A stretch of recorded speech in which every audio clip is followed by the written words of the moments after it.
Prepare-se para uma jornada que une emoção e espiritualidade, mostrando como um jovem comum se tornou sinal extraordinário de santidade para o nosso tempo. Esse é o testemunho vivo de Carlo Acutis, contado por sua mãe e por aqueles que experimentaram milagres através dele. Eu sou Verusca Aguiar e este é o canal Rainha do Céu.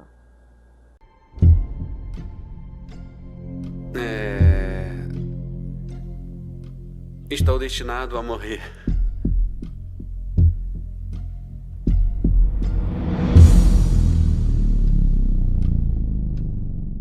Carlo Acutis faleceu apenas 2 meses depois. Pouco tempo antes de morrer, 2 meses antes, o Carlo se filmou dizendo: "Eu estou destinado a morrer", e com um belo sorriso olhava para o céu. Esse vídeo eu encontrei depois da morte dele, no computador dele, porque certa manhã eu acordei e ouvi uma locução, uma voz que me dizia um testamento. Bom, então tá, o Carlo me deixou um testamento, né?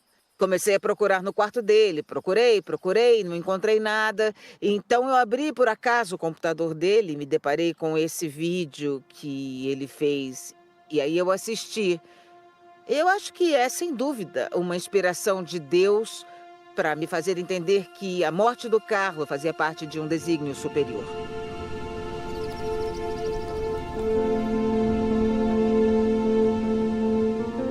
Ele já dizia, desde muito pequeno, que morreria por causa de uma veia que ia se romper na cabeça, e de fato ele morreu de uma hemorragia cerebral. Ele sempre repetia: sempre serei jovem, sempre serei jovem. Eu não entendia bem o que ele queria dizer. Mas quando as pessoas perguntavam para ele o que ele queria ser quando crescesse, essas coisas, ele dizia: quem sabe o futuro, não sabemos quanto tempo viveremos e quanto não viveremos. Essas coisas só o Senhor sabe, então ele vivia mais no presente. Carlo viveu muito o momento presente. Apreciava a vida e tudo o que vinha da vida, mas ele não viveu projetado para o futuro, para fugir do presente, nem se projetava no passado, mas vivia cada momento presente, num sentido cristão. Não de um jeito meio largado, mas voltado para o céu. Mas isso eu entendi porque existe um costume em Milão de se fazer a pesca do Santinho no primeiro dia do ano. É o santo que vai te acompanhar o ano inteiro. Existem vários santos e você põe a mão no cesto e pega o santo que vai te acompanhar. E Carlos sempre sorteava a Virgem, a Sagrada Família, São José, pois é. Sempre pessoas muito importantes. E na verdade a gente ficava com um pouco de inveja. Puxa vida, esse menino. Mas naquele ano, no ano que ele morreu, em 2006, pela primeira vez ele sorteou o Santo Alexandre Sauli, um santo comum. E nós dissemos: olha só, Carlo, ele era um bispo, patrono da juventude estudantil. Um bispo que era de uma ordem, dos Barnabitas. E eis que o dia em que o Carlo morreu foi exatamente quando este santo foi celebrado. Já estava tudo determinado no início daquele ano. Olha como o Senhor vai conduzindo as coisas que nos fazem entender que tudo é um desígnio, né, da sua providência. E, portanto, também este detalhe confirma que a morte de Carlo foi um desígnio superior e, acima de tudo, a missão de Carlo.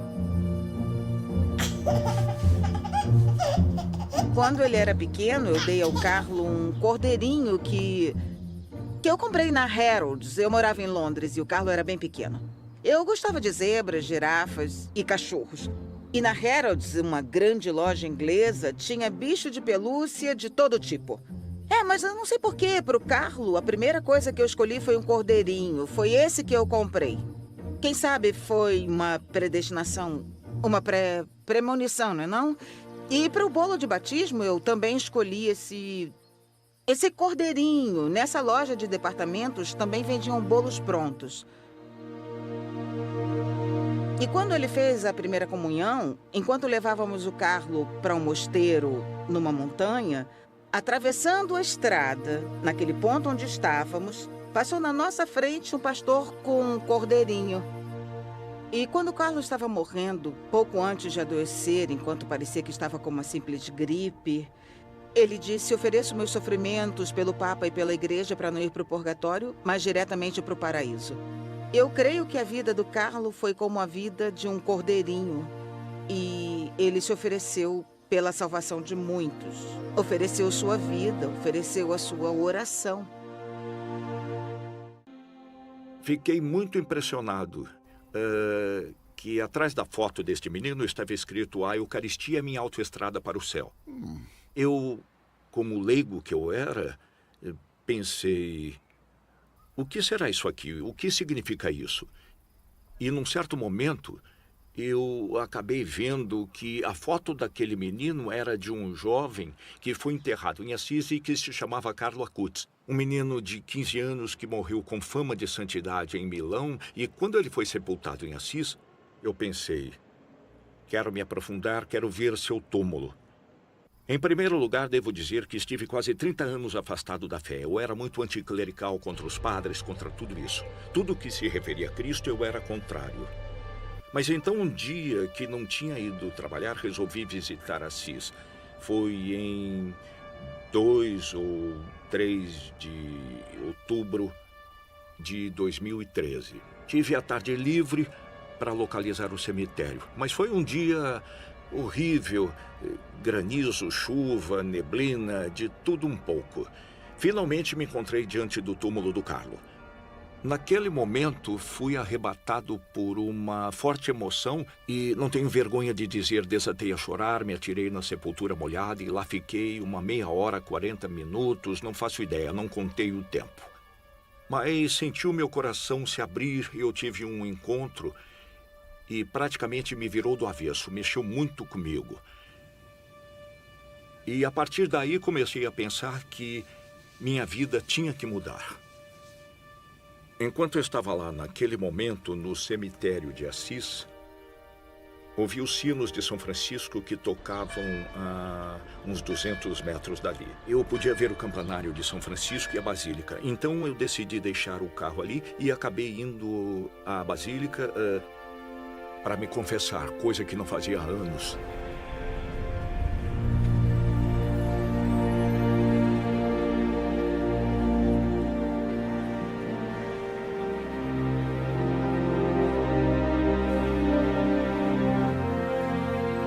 Eu era muito impressionado com os novíssimos, inferno, paraíso e purgatório. Acima de tudo, já tinha tido experiências com as almas do purgatório, porque eu tive o meu pai, que era um homem muito, digamos, de fé, de pouca, e de pouca prática. Não que ele fosse hostil à fé dos católicos, mas ele tinha sido habituado a crescer num mundo laico, onde a prática religiosa não era bem contemplada. Ele morreu de repente de um infarto quando o Carlo tinha cerca de 5 anos. Esse fato, digamos... Bom, o Carlo era muito ligado ao avô. E poucos dias depois, o Carlo me disse que teve uma visão com o avô que lhe implorou: reza por mim, eu estou no purgatório. Ele estava no quarto, ele estava ainda acordado. Ele estava recostado na cama e me disse que teve aquela visão do avô, que lhe disse que estava no purgatório e pedia para rezar por ele. Eu não sei quanto tempo durou aquela visão, mas durou bastante para levar o Carlo a recitar orações contínuas pelas almas do purgatório. Mas estava sereno, porque sabia que, de qualquer maneira, aquela alma estaria salva, a alma do avô. É um pecado, dizia o Carlo, não ir direto para o paraíso, porque ele dizia que cada minuto que passa é um minuto a menos que temos para nos santificar. A vida é um dom preciosíssimo que Deus nos dá, porque nos dá a possibilidade real de crescer nesse amor a Deus e amor ao próximo. E, obviamente, o fato de passar pelo purgatório significa que limitamos essa capacidade potencial que temos de amar a Deus e ao próximo. E, portanto, como desperdiçar nossos talentos? Carlo, depois que morreu, eu fui mais ou menos um mês depois que o Carlo tinha morrido para San Giovanni Rotondo. E depois passei alguns dias no santuário de São Miguel Arcanjo, onde sempre íamos com o Carlo. E eu participei de uma missa com meu marido e depois fiquei em oração. Eu, dentro de mim, fazia algumas perguntas. Eu me perguntei, mas será que o Carlo foi para o céu ou foi para o purgatório? E aí eu senti uma voz interior. uma voz clara que me dizia: Carlo está no céu e isso te basta. Falando sobre música, Carlo amava a música moderna e a música, digamos, clássica. Entre os seus preferidos estavam Vivaldi, Tchaikovsky e também Beethoven e Wagner. Mas ele também gostava de outros estilos, até de canto gregoriano ele gostava, por exemplo.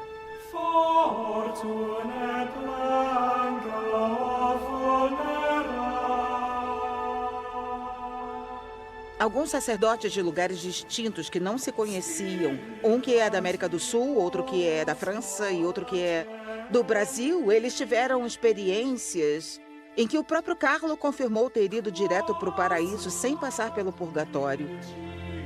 Desde que ele morreu, eu peço para celebrar missas para os monges de clausura, missas gregorianas continuamente, porque são muito importantes as missas, porque as intenções das missas são a coisa mais poderosa que existe para libertar as almas do purgatório. Sobre essas missas que eu mandava celebrar, eu explicava ao Carlo dizendo: Carlo, você pode aplicá-las tanto aos seus devotos como aos que já faleceram, as almas do purgatório, a quem você vai poder ajudar, assim. Eram grandes presentes que eu dava a ele. E um sacerdote da Costa Rica, eu me lembro que ele me escreveu, sem que ele soubesse de tudo isso, que tinha sonhado com Carlo e que ele tinha dito que estava muito grato pelas missas que celebravam, pelas almas do purgatório. Algo que me impressiona muito no Carlo é a simplicidade com que ele sintetiza a vida e a fé. Como isso da autoestrada para o céu, a via rápida, o kit de santidade. Eu percebi que sim, eu também posso aspirar à santidade, sem fazer grandes coisas, vivendo plenamente a minha própria vida. Mas me serviu muito realmente esse kit da santidade do Carlo, porque, claro, resume bem esses passos da missa, do rosário, da caridade, das coisas simples. Toda vez que estou trabalhando, coloco nas mãos a foto dele. Por favor, Carlo, me ajuda com isso, porque eu preciso de você. Bom, naquele tempo eu tinha 27 anos e estava um pouquinho ansiosa para encontrar alguém. Um companheiro de vida que confirmasse minha vocação para o matrimônio. E já na intimidade com o Carlo, disse para ele em oração: Carlo, me apresenta um amigo, mas tem que ser um amigo seu, alguém que seja como você, que tenha fé, que possamos viver juntos um namoro católico. E assim foi. Da noite pro dia, Ezequiel apareceu na minha vida, justamente uma semana antes da beatificação do Carlo. Até que, bom, ele virou meu namorado e hoje nós dois temos o Carlo como um amigo em comum. E eu agradeço muito ao Carlo porque pedi a ele muito mesmo nessa intenção.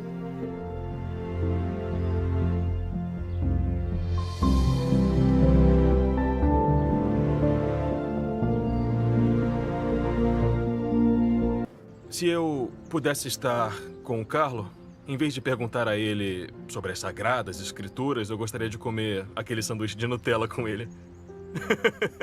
Ou que ele me ensinasse as bobagens no computador. Eu só queria estar perto dele. Eu dizia nos momentos de oração antes da beatificação: olha, Carlo, eu tô querendo muito te encontrar. Eu tô com vontade de poder te encontrar, de poder, não sei, te ver e dizer: rapaz, é você, né? E eu quero pensar que naquele dia ele poderá me dizer: sim, olha, aqui estou eu e te apresento aquele que deu sentido a tudo isso. E esse momento, eu imagino que será o mais feliz, possivelmente.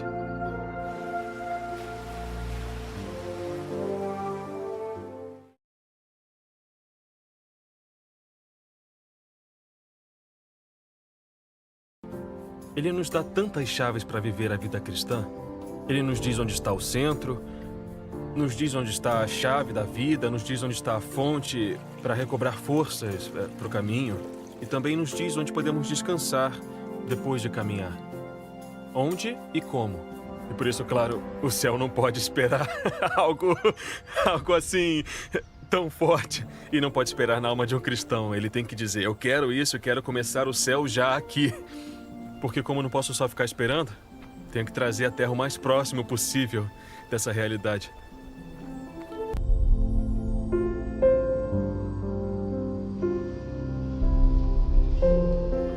Podemos assim penetrar na vida trinitária, naquilo que é a coeternidade de Deus, o tempo de Deus, o Kairos. Já nessa terra podemos desfrutar do paraíso através da Eucaristia.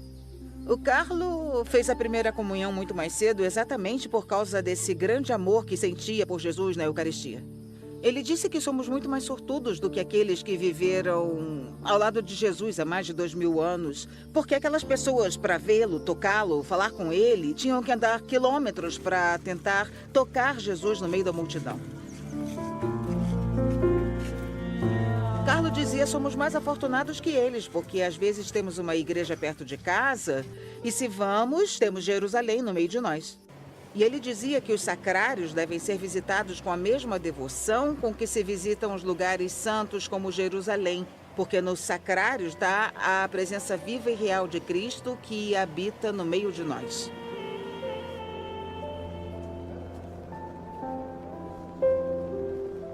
Nós vivemos tempos bastante difíceis e as pessoas buscam distrações e parecem viver apenas na horizontal, como se não houvesse a dimensão vertical, a dimensão da nossa relação com a vida eterna.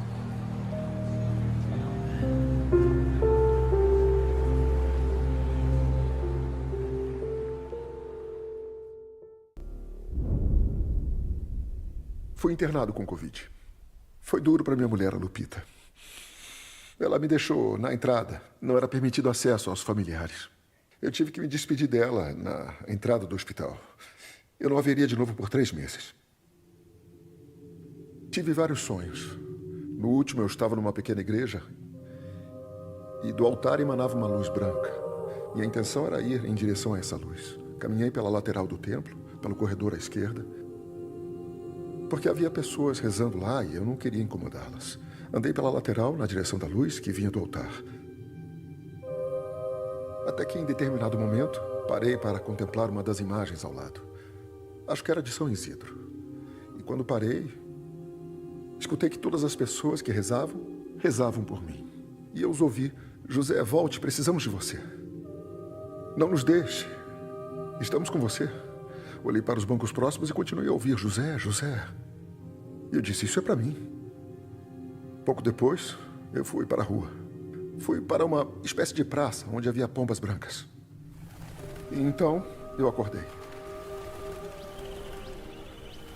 Sempre me lembro desse sonho. Sempre me lembro. Fiquei 3 meses no hospital, dos quais estive 22 dias em coma, oscilando entre a vida e a morte várias vezes. Quando acordei, já tinham feito a traqueostomia e eu soube que teria fibrose pulmonar e problemas pulmonares para o resto da vida. Eu estava deitado na cama, quase incapaz de falar e quase sem poder respirar. Eu só conseguia mexer os braços, mas me sentia acompanhado, sozinho, num quarto branco, e eu estava na UTI. Desde que acordei, me sentia acompanhado. Não de meus parentes, nem de ninguém. As enfermeiras iam lá quando podiam, para ver como eu estava, mas eu me sentia acompanhado. Então foi aí que eu me deparei com todos aqueles muros que eu tinha de preconceitos, entende? E esses muros estavam desabando. Eu era uma pessoa que acreditava que existia um Deus. Eu via em muitas coisas, na natureza, quando eu estava nas montanhas, sabe? Ou na companhia dos meus irmãos, com a minha família. Mas tinha preconceitos, eu sempre tive. Mas eu prefiro dizer que são as paixões. Define melhor. Eu fui deixando Deus entrar, aos pouquinhos. E naquele momento, no hospital, eu desabei. E resolvi colocar a minha vida em ordem. Uma semana depois, o padre, aquele com quem compartilhei o meu sonho, veio me visitar. Ele me disse que eu tinha feito uma experiência da comunhão dos santos, e eu não sabia então o que era aquilo. E ele explicou que havia pessoas que estavam orando por mim, e eu entrei em comunhão com elas. Ele me deu um rosário. Eu não podia ter nenhum objeto, nem celular, nem nada no quarto, eu estava totalmente isolado. Mas deixaram eu ficar com o rosário. E eu pendurei ele do lado da cama, para poder segurá-lo e poder rezar com ele. Então, quando eu voltei para casa, depois de 3 meses, veio me ver um sacerdote. E com ele algumas freiras. E ele disse: você não sabe quantas velas e orações você carrega. Não imagina a quantidade de grupos que mobilizamos para você. E ele me entregou uma foto de um menino com uma camisa polo vermelha e uma mochila nas costas. E eu: quem é esse? Ele disse: Carlo Acutis. Ele é a pessoa a quem temos estado pedindo por sua recuperação. Durante todo esse tempo, esses 3 meses. Você não pode imaginar a quantidade de velas que colocamos para você. A sua fotografia está colada, está afixada em cima de uma foto do Carlo Acutis que temos na entrada do mosteiro. Colocamos a sua no coração do Carlo Acutis. Então eu já desmoronei e comecei a buscá-lo, a segui-lo. Ele é um autêntico mestre do cristianismo. Isso somente com a biografia do Carlo Acutis. Todos os seus valores, tão jovenzinho, tudo que ele fez, vale para mim agora. É um anjo para os jovens. Mas eu tenho que dizer que na sua vida ajudou muitos adultos. E ajudou pessoas como eu. E estou convencido que pela sua intercessão, graças a ele, eu estou curado. A pneumologista que me atendeu na UTI chorou de emoção ao me ver 2 meses depois, quando fui fazer a revisão. Ela chorou quando me viu chegando na consulta por conta própria. Meu filho, de 12 anos, por causa das coisas que aconteceram, agora está muito mais maduro. Estamos muito surpresos com os comentários dele. O pároco também falou: seu filho mudou. No dia de Todos os Santos, ele se vestiu de Carlo Acutis. Eu fiquei surpreso porque quando chegamos ao local, quase metade das crianças, entre 8 e 16 anos, estavam vestidos de Carlo Acutis, com aquela blusa vermelha e a mochila pequena. E eu me convenci de que aquele menino, o Carlo, está deixando uma marca profunda neles. E eu tenho certeza de que Carlo Acutis também me mandou essa mensagem. Levanta os olhos e não se esquece do Senhor. E também olha ao seu redor. Vai ver como sofreram sua mulher, seu filho, com o que aconteceu. Não olha o seu umbigo, olha para os outros. E assim você dará o seu melhor. E agora, bom, ainda sou um pecador, ainda vou pecar muitas vezes, eu sei. Mas eu vou arrastar ao redor de mim, para o caminho certo, muita gente. Vizinhos, minha mulher. Agora somos melhores cristãos. Colaboramos mais com a paróquia. Estamos contentes e felizes. Eu posso garantir que antes eu nem via a autoestrada para o céu. Mas agora eu estou num caminho paralelo a ela. Eu já vejo essa estrada. Ainda não estou totalmente nela, mas já vejo.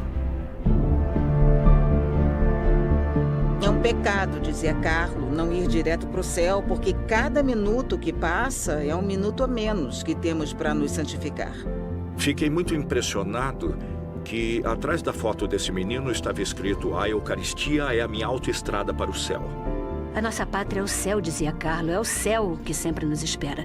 Se tenha certeza de que nem tudo acaba aqui, mas que há algo ou alguém esperando por nós.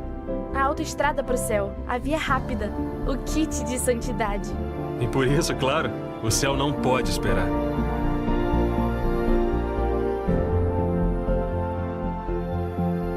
Deus escreveu uma história única e irrepetível para cada um de nós. Mas nos deu a liberdade de escrever o final.